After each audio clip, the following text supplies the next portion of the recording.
موقع رشيد دوت نت يقدم.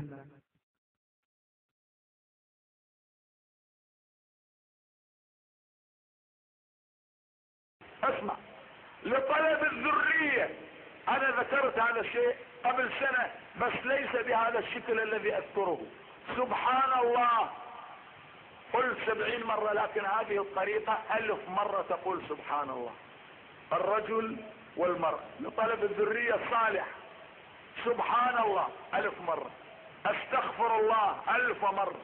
اللهم صل على محمد وآل محمد 1000 مرة. ثم تقرأ سورة الحمد 100 مرة لفاطمة الزهراء سلام الله عليها.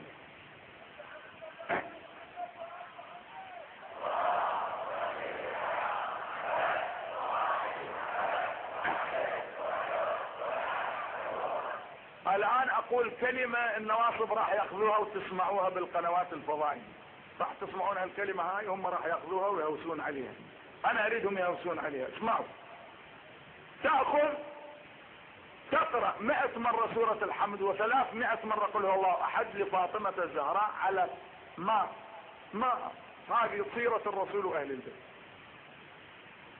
فالله يرزقك ولدا، هاي اللي راح يأخذوها وتسمعوها ويضحكون عليه، بس هي الحق. شوفوها، الله يرزقك ولدا صبيا جميلا اسمه حسين، عيناه خضراوان، عيونه خضر.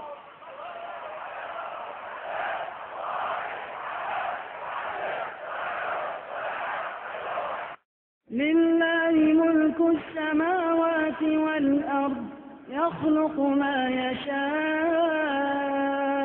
يهب لمن يشاء إناثا ويهب لمن يشاء الذكور أو يزوجهم ذكرانا وإناثا ويجعل من يشاء عقيما إنه عليم قدير.